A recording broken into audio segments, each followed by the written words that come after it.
Now this time he had to take us inside because the first time we went to the den, we were just being shown the 7 pops of blood were outside. What if I told you evil isn't just a myth, that it walks among us, not hidden in shadows, but in plain sight? Now when we walked in, it was quite dark, I remember. It was a very scary procedure, I remember. So the first thing that he did, he was chanting rituals. He was burning incense, chanting rituals, and using a handbird to entice the evil spirits from various oceans. What if you could interview it, ask it questions, and hear it answer? After the pictures disappeared, we were all shocked, and then after the interview, it took about an hour. I took about an hour with them, after talking to them. And one thing I want to let you know, or I want to bring to your attention, is that evil spirits know us too well. This isn't a movie. It's not fiction. It's the true story of a woman who looked evil in the face and was never the same again. So I bought chicken. I bought chicken, and then he took a syringe and drew blood from this chicken, and injected me with it, and took my blood and injected the chicken with it. So even someone even made a joke that I had a transfusion with chicken, blood transfusion with chicken. So after this, my life has never been the same. I used to lose my memory. I lost everything. My head deteriorating. I lost a lot of money, properties, and stuff like that. Stop scrolling. What you're about to hear will make you question everything you know about reality.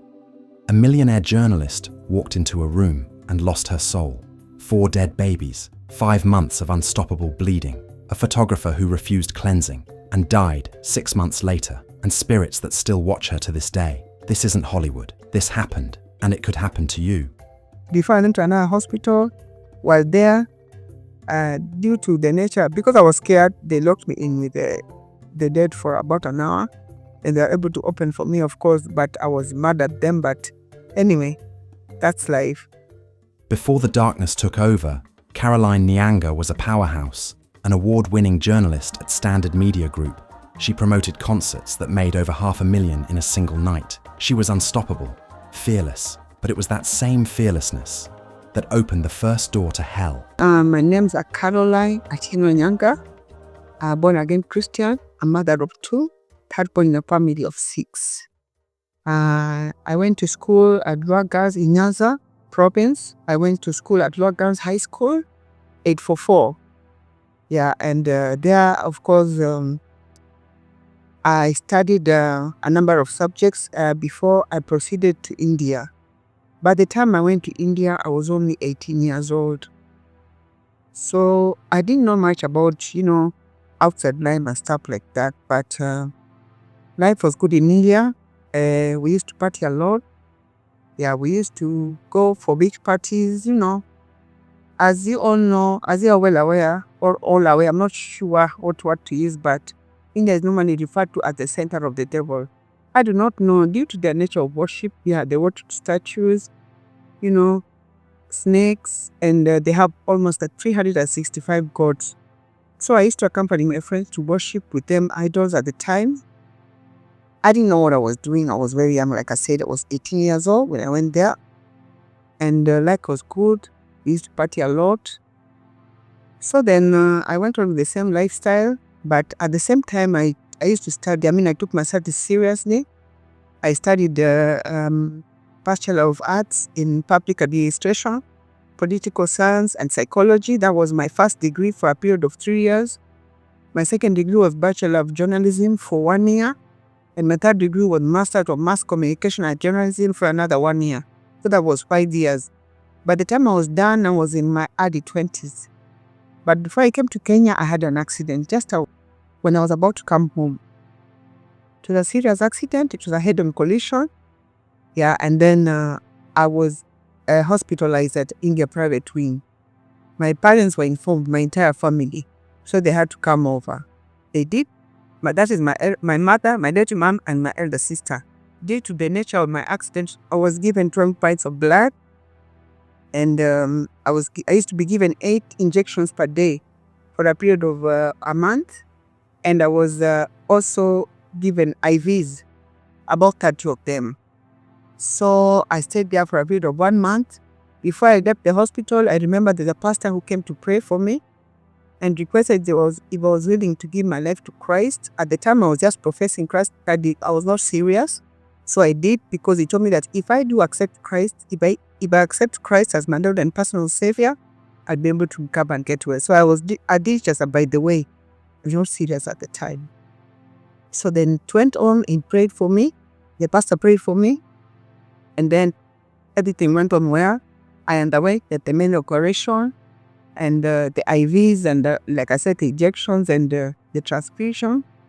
And then after that, I remember I had to be brought back to Kenya. Yeah, I was in a very critical state, so I came back home. And upon arrival at the airport in Kenya, my elder brother was working with Forces Memorial at the time, so he was able to get an ambulance to take me to a hospital. I don't know if I can mention the name of the hospital. I was taken to a hospital there for a period of 1 month.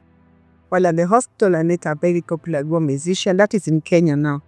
He was known as Okach Biggie. He was critically ill at the time.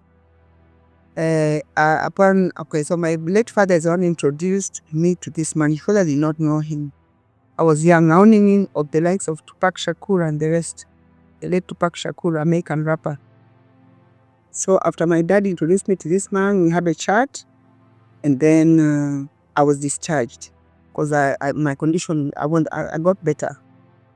So by the time I was discharged, when I went home, my dad informed me that, my late father informed me that this musician passed on.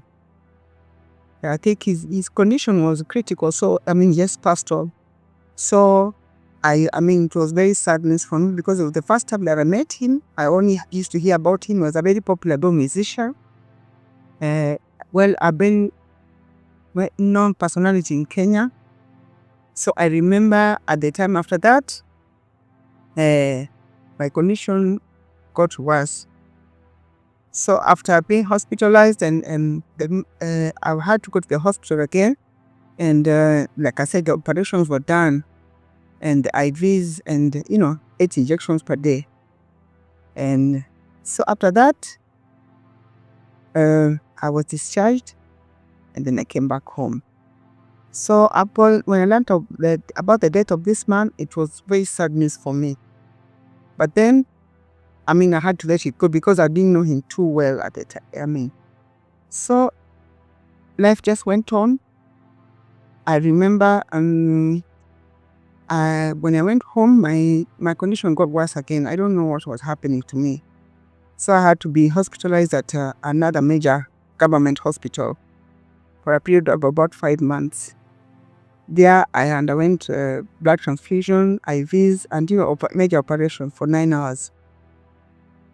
So after the operation, I remember the doctors told me that I would never walk, I would never dance, and I would never give birth. That was very sad news for me at my tender age. But then I left it up to God because there was nothing much that I could do.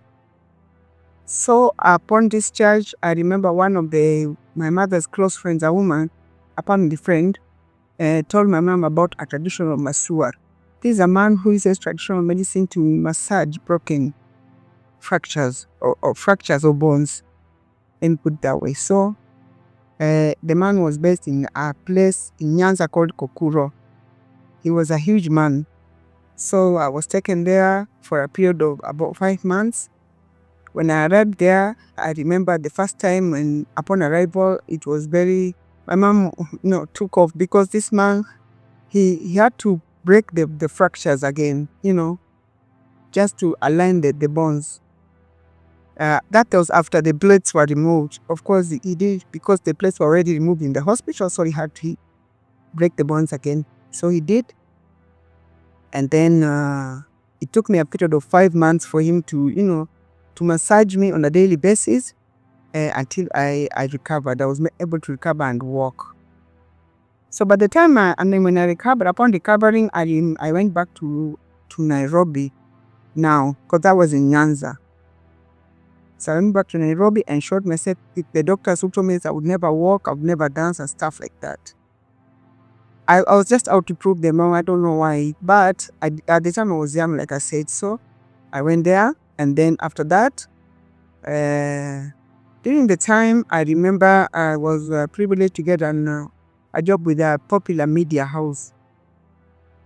Yeah, so as being one of the best entertainment writers, I also specialized in feature stories, human interest stories, obituaries, and exclusive stories, basically, among many other stories, exclusive stories. So I used to be assigned to interview a number of, musicians at the time. I was privileged to interview a number of musicians in Kenya and abroad. We have different genres of music here, like Ohangla, Mugibi, many. There are so many.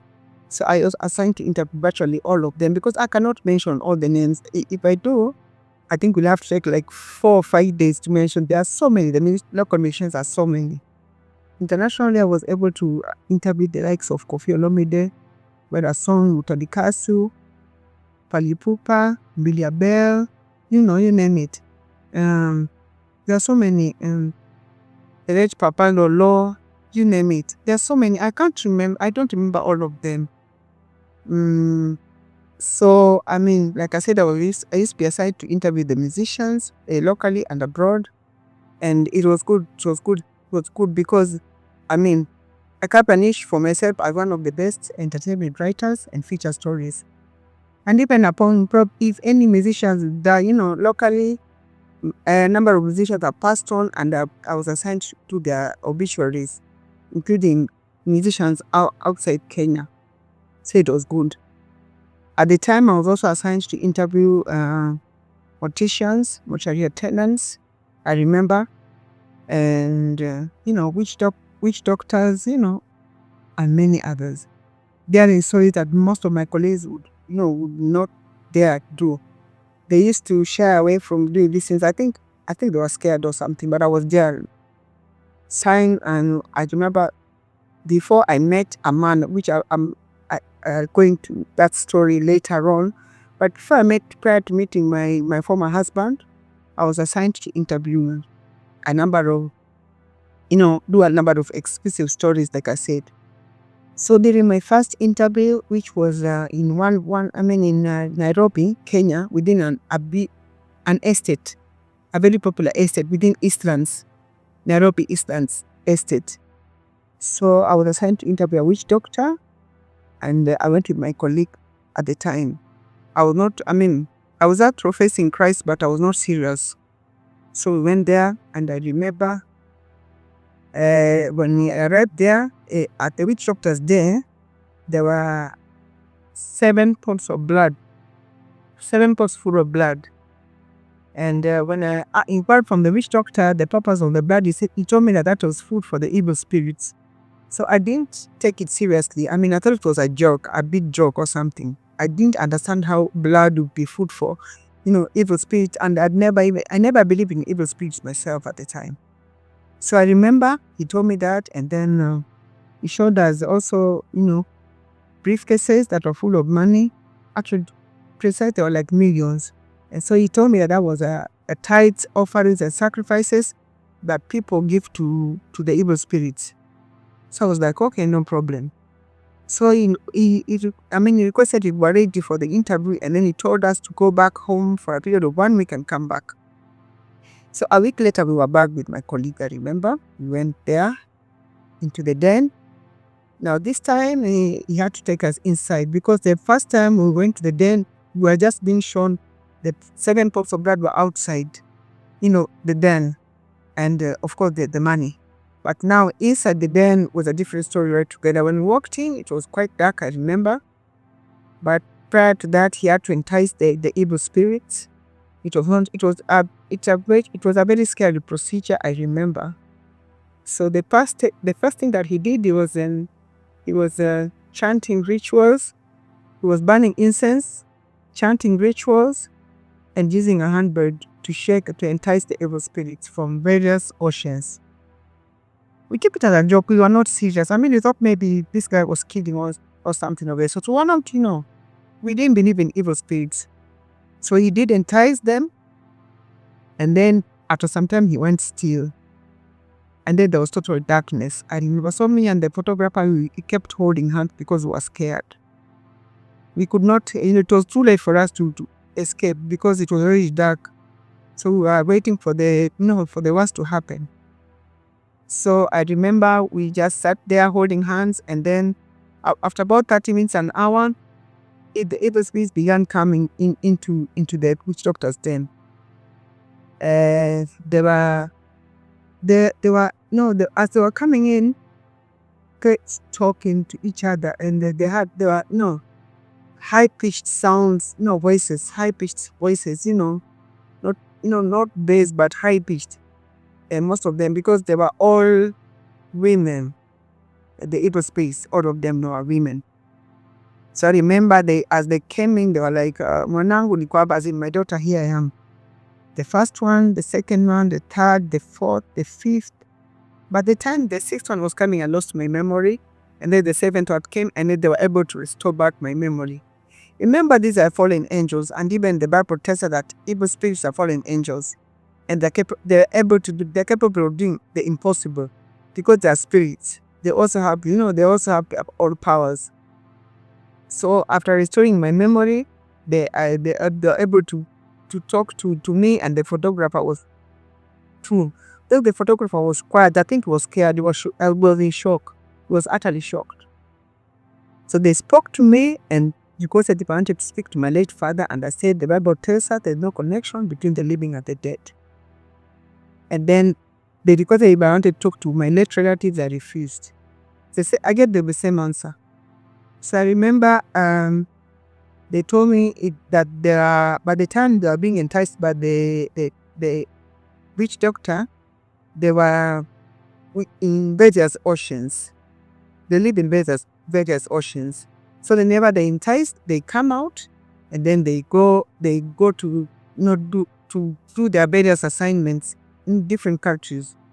They told me that, for example, in the US, for example, in India, where I studied, it takes about 7 hours to go by flight. But they told me they take only 5 minutes to go to any country where they've been assigned, be it UK, US, you name it.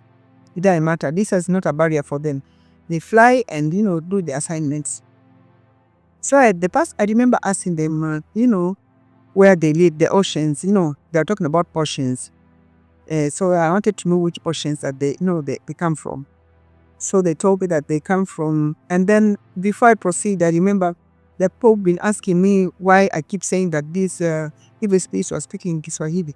It's because they are conversant with, if you entice them in abroad, that they're able to speak your language. So because I was in Kenya at the time and I was speaking Kiswahili, and the witch doctor was also, speaking Kiswahili, they had to speak a language which I'm conversant with. So evil spirits, they know all languages. That is one thing I want people to know. It does not matter which language you speak, because these evil spirits, they also speak our evil languages are even more. They're very conversant with all languages. So they can speak any language, not necessarily Kiswahili. So I remember when they came, the first, like I said, I'm losing my memory, and then they told me that they reside in oceans. So I wanted to know which oceans they reside in. So they talked about, Pacific Ocean, Atlantic Ocean, Indian Ocean, Arctic Ocean, and there's one ocean that I keep forgetting. But if I remember, I'll be able to tell you. There are 5 oceans. So they told me by the time which doctor was enticing them, they left the oceans and flew to different countries, where they've been assigned to go and get people who are stuck abroad. That's why you see when somebody disappears abroad for 20 years and then all of a sudden he or she comes back, something has been paid tithe or whatever, money has been spent. Of course, Kenyans do it a lot in many other countries, but nobody will accept. I mean, most people would always deny, but that is the truth. People do it a lot, because from what I saw.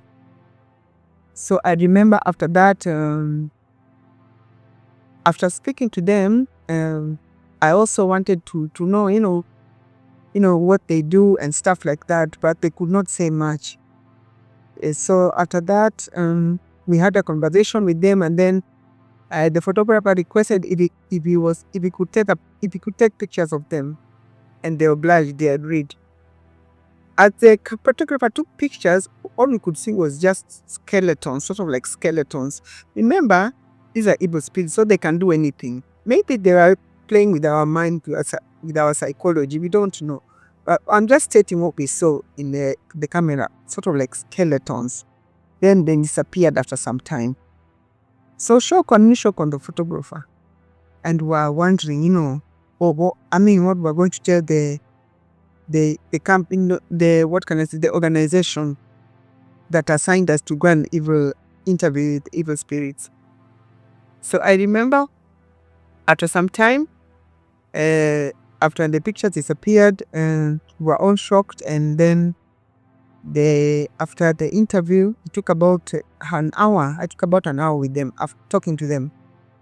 And one thing I want to let you know, or I want to bring to your attention, is that evil spirits know us too well, because they could tell even everything. They could tell us a lot of things about ourselves, the hidden things that we don't know, or the hidden things that we know but we tend to keep to ourselves. They know, and they always spit it out, given a chance. So after that, after talking to them, I remember they had to leave now because we were done. So they left one by one. Only that this time now they're not being enticed. They were just leaving at their own pace. And as each and every one of them left, there's a sound of a bell. I don't know what it symbolizes, but then they left. And then I remember before they left, sorry, I forgot to mention that before they left, the photographer requested if we could take pictures of them again. But then this time round, okay, they obliged. They did not hesitate. They just obliged, but then it's the same story. As we're looking at the camera, after taking the second pictures, it was blank. So we were shocked. So they left, one by one. As they left, like I said, the sound of a bell, and there's some strange feeling, I don't know how to explain it, but it was not normal. And then I felt I was confused at the time. So I developed complications. I was ill. I remember feeling like I had fever, stuff like that, and loss of memory and stuff like that. So I remember we were meant to go back to the office that day, but the photographer decided like to go back to the office. And then I decided to go to see a man of God, a pastor, for prayers. And when I requested the photographer to accompany me, he refused. I don't know, maybe he did not see the sense of, or the point of going to for prayers. I went to the nearest church and told man of God that I had spoken to evil spirits. And then he did what he prayed for me. Deliverance was conducted as usual. And then still, I could not sleep. Or even when I went to my house, I could feel things working, within my bedroom, within the compound, just strange sounds. But then I just persevered. Then from there, I could not sleep well. I was just uncomfortable. Then after that, of course, I kept going for prayers. My colleague did not see the need of going for prayers. So 6 months down the line, he passed on. I managed to survive by God's grace. I remember one day when I was walking in town, somebody tapped my back, and when I turned to the witch doctor, and he told me that the evil spirits were very happy with the story. So, I had to go for the deliverance session again. It was just one deliverance after another. But then I want to say that the past pastor who did my deliverance, I don't want to condemn him or judge him, but I think he was not standing right with God, or he was not strong enough in the Lord. And so, upon my deliverance, I remember the spiritual husband using my body. These are spirits using my body. Yeah, he called himself Amos, a spiritual husband using my body. calling himself Amos. I remember when the past pastor was doing my deliverance, it was not easy. And he demanded that if you're not strong in the Lord, that you leave. So I remember two pastors left and 3 were left. 2 pastors went out and 3 were left in church. So upon my deliverance, the spiritual husband using my body overpowered man of God and the others, and they all broke down. And he called himself Amos. My message is very simple. Pastors, if you cannot deliver them, they will deliver you. That's all I can say. So apart from that, this went on. Many other deliverance sessions were conducted. And the spiritual husband using my body, calling himself Amos, overpowered most of the servants of God, I remember. So I did not know what was happening to me because the spirit was using my body. I could lose, even, conscious. I was just unconscious. And then when I gained conscious, I was being told like, the spiritual husband in me is in my body, overpowered men of God. So it was a routine. So apart from that, I remember the time I was assigned to interview morticians. Morticians, they nurse the dead. They nurse the dead. I am a living being, so I have a nurse who treats me. But we have those who study mortuary science. If there's a course called mortuary science, they study it and they nurse the dead. They treat the dead. So I remember going to one of the most popular hospital within Nairobi. Let me just be precise, it was Chiromo. And then I interviewed the morticians and the procedures that were to be done to the dead bodies. They had to show me step by step how dead bodies are treated. And this time there was a youth. There was a boy and a girl who had an accident. A young man and a young, lady. They died in a road accident. So they're using the bodies to tell me how, or to show me how treatment is conducted on dead bodies. So I remember there was like 5 steps, and I only remember formalin and beautification and many other steps I remember. It took about an hour for me to watch them, do the treatment on dead bodies. And the first step is also draining water or liquid, water and blood from the body. I don't know how to call it because I've forgotten, but each and every treatment has a name. So I was able to watch them being treated for about an hour. And then after that, I also went to another hospital. Before I went to another hospital, while there, due to the nature, because I was scared, they locked me in with the dead for about an hour. And they were able to open for me, of course, but I was mad at them. But anyway, that's life. Then I went to another hospital.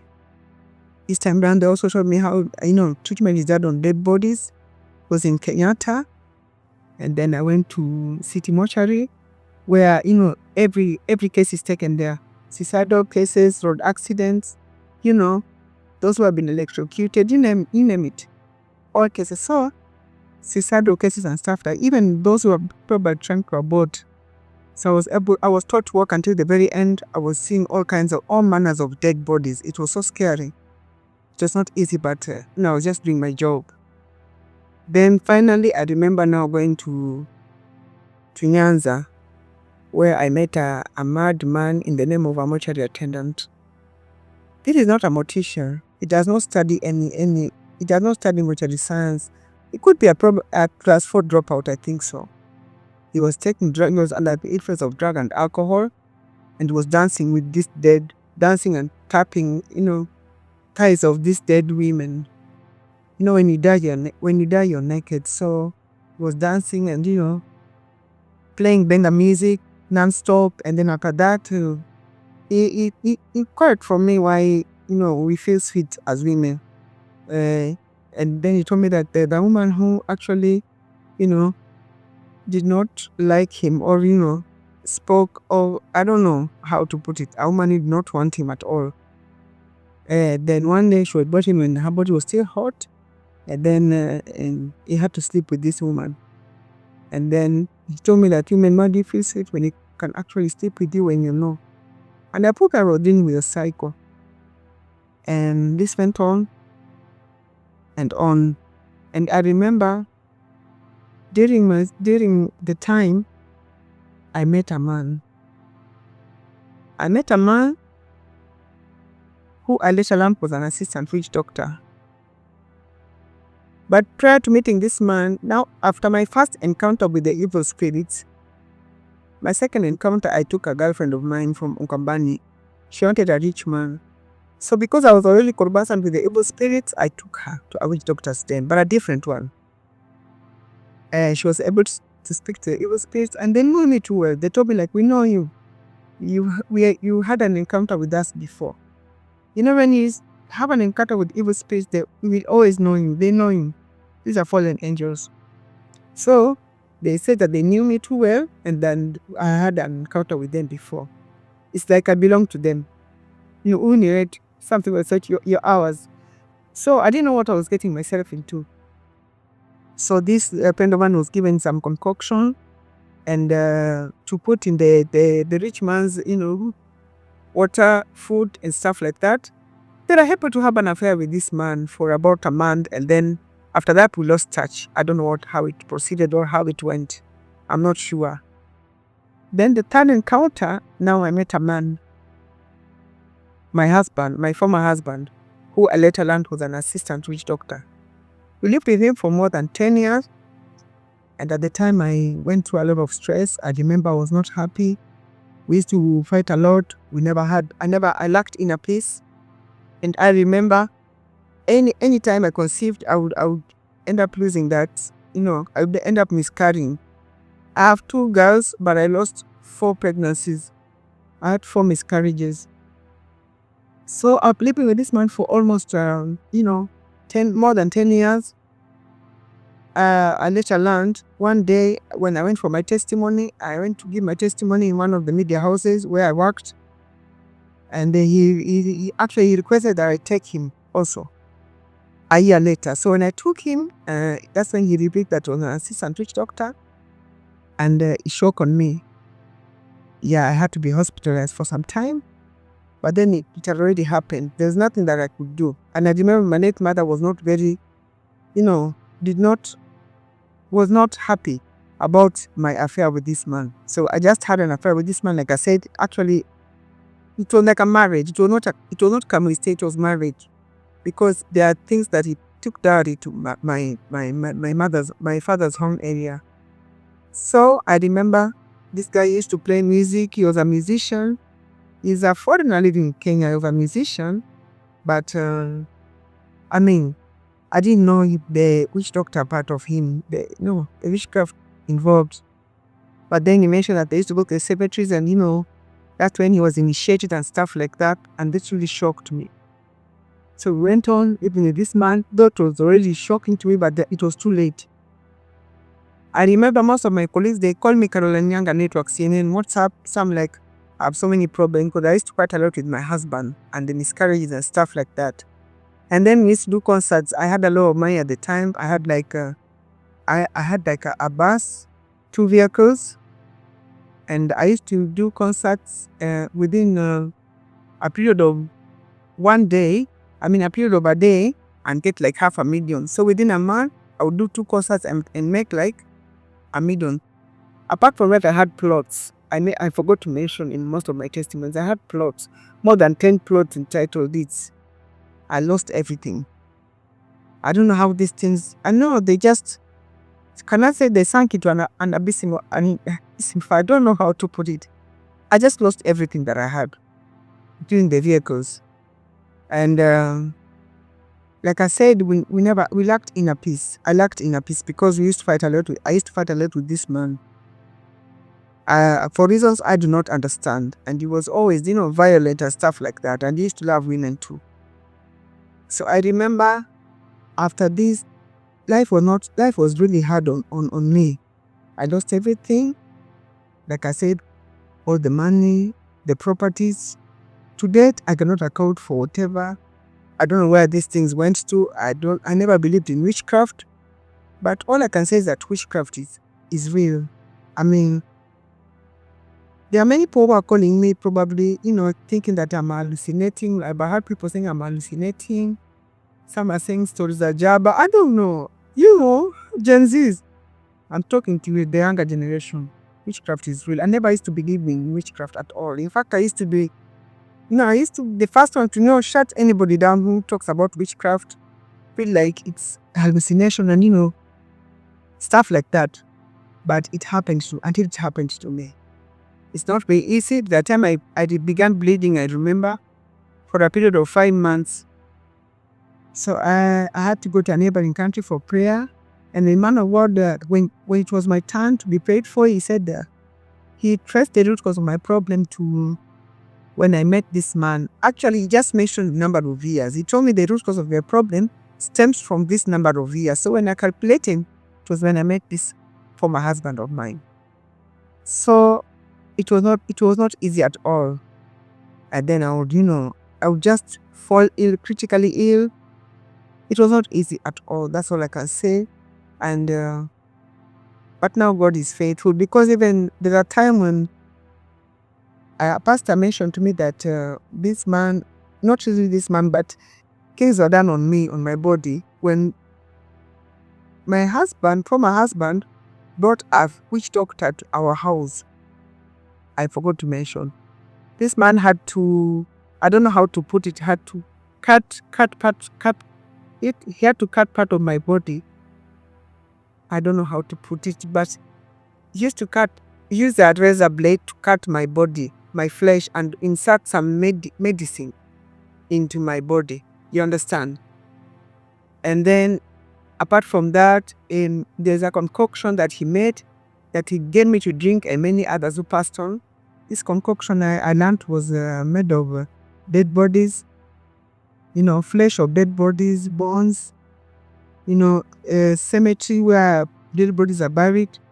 So he used to blend this and give us to drink, and many others who passed on. But I managed to abide by God's grace. As if this is not enough, this man also, I think it was about the instruction of my husband. Maybe they wanted to finish me, I'm not sure, my former husband. Then apart from that, he requested a buy chicken.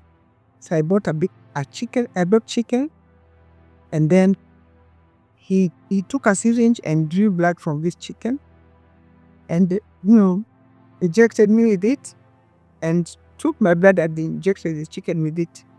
So even someone even made a joke that I had a transfusion with chicken, blood transfusion with chicken. So after this, my life has never been the same. I used to lose my memory. I lost everything, including my head deteriorating. I lost a lot of money, properties, and stuff like that. And but the fact that I'm alive is enough reason for me to thank God, because God is faithful. And I thank God that even to date, God has begun the process of restoring me back to who I was. Yeah, if you saw me many years back, you think like I'm an old lady, a social, let me put it that way. But today, God is a God of restoration. God is in the process of refining me into something better, and I thank God, because God is faithful. And I just want to advise anybody who's watching me to put your trust in God. Yeah, witch doctors, they'll give you whatever you want, but it will not last. It's only for a very short time. And you have to pray. There's a price to pay. You pay, you did maybe the child, your brother, your sister, your mother, your father. There's a price to pay. But God's promises are real, and God's promises, they are forever. We know that silver and gold belongs to God. The earth and everything in it, the world and all who live in it belong to God. There is nothing too hard for our God. Our God is a God of all flesh. And we know very well that with God all things are possible.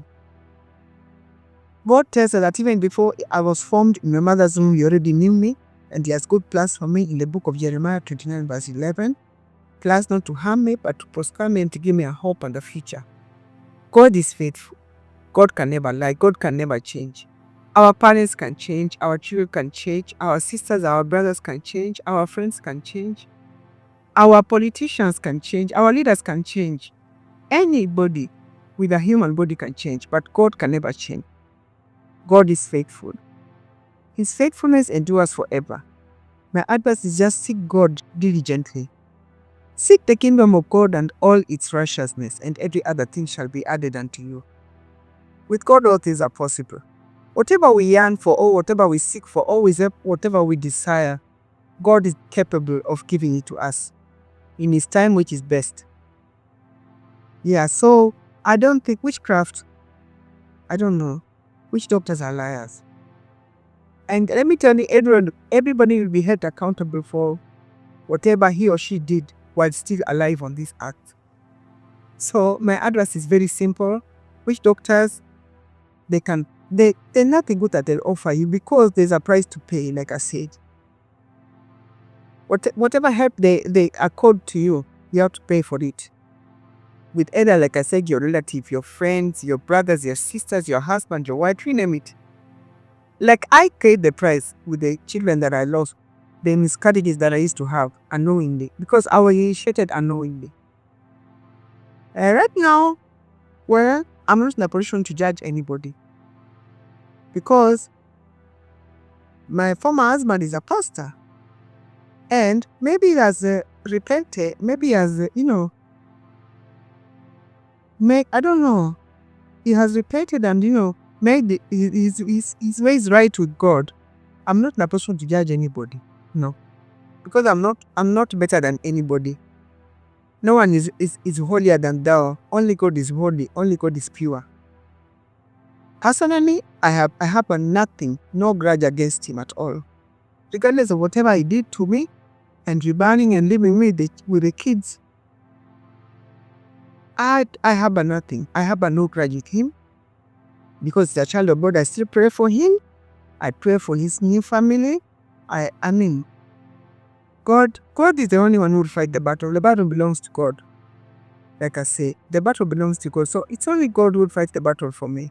And God has already begun fighting the battle for me because the way you see me today is not the way I was 2-3 years ago. Yeah, there's a tremendous change in me, and I thank God for it. God bless you. And my advice is just, for all of you are watching me, to just seek God and everything else shall be added unto you. Seek the kingdom of God and all its righteousness, and every other thing shall be added unto you. Silver and gold belongs to God. Everything, everything on the earth belongs to God. Now Caroline has nothing, no job, no income. Her daughter sits at home, unable to afford college. Her name, once powerful, is now forgotten. Her friends have disappeared. Her awards gather dust, but her voice remains. Like I said, evil spirits, they live in oceans. And during my first encounter with the evil spirits, when we went to a witch doctor's den with my late colleague, they told us that they live in various oceans. And among the oceans, they did Pacific Ocean, Atlantic Ocean, Indian Ocean, Arctic Ocean, and Southern Ocean. Those are 5 oceans. Those are major oceans where evil spirits reside. And that's what they told me when I requested to know where they reside and where they come from. Yeah, no, the oceans that I've mentioned. This is not a ghost story. It's a spiritual warning. Spiritual husband was basically all over me. I don't know how to put it, but he called himself Amos. Amos was basically using my body to fight pastors who are not standing firm with God. I don't know how to put it. Pastors who are not firm in God.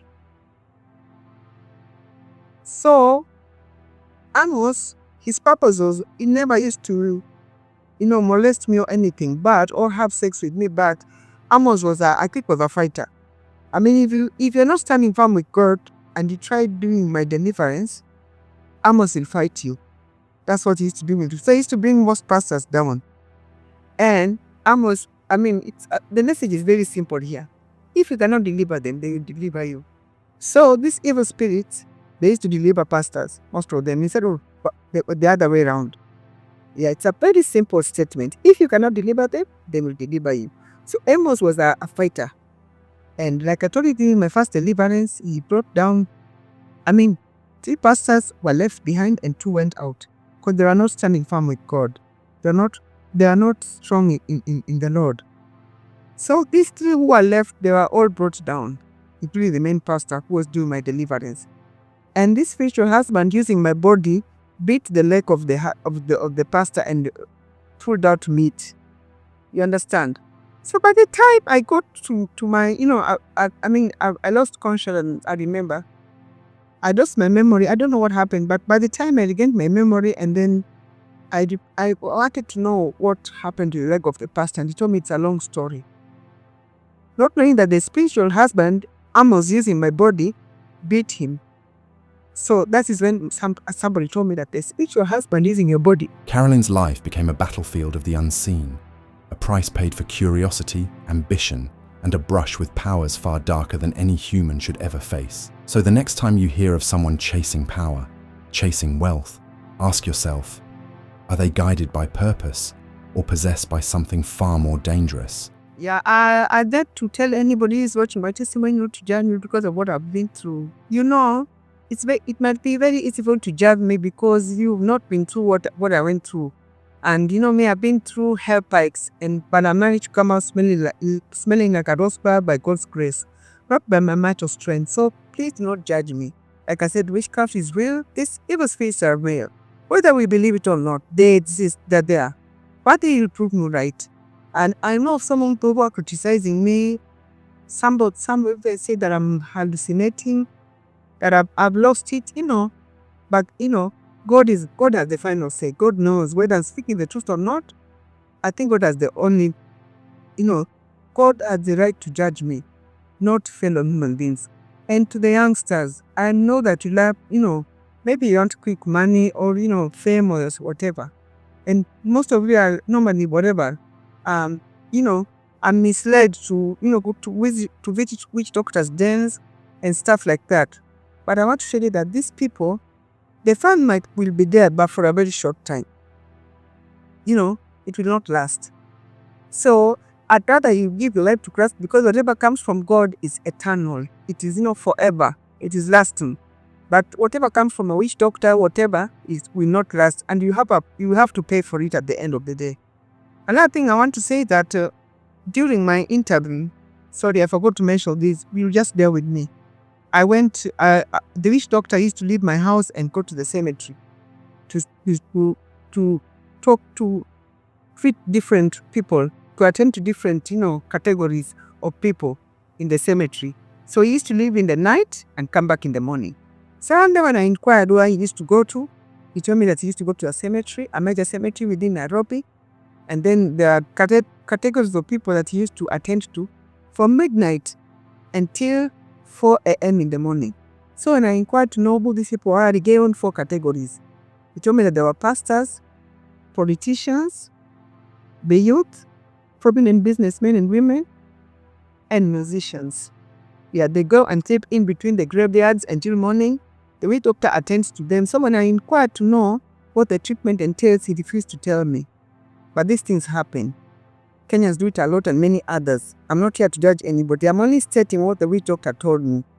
Because he used to go out, like I said, in the night, at the middle of the night, he starts attending to these various categories of people and come back home in the morning with a concoction and many other things. If this story gave you chills, if it made you pause and reflect, then don't scroll away in silence. Show your support in these simple ways. Like this video to help the message reach more hearts. Comment your thoughts. Your voice matters here. Share it with someone who needs to hear this. Subscribe and turn on the notification bell so you never miss real stories that matter. And if you believe in what we're doing, join our YouTube membership for exclusive content and behind-the-scenes stories. Your support isn't just a click, it's fuel for truth.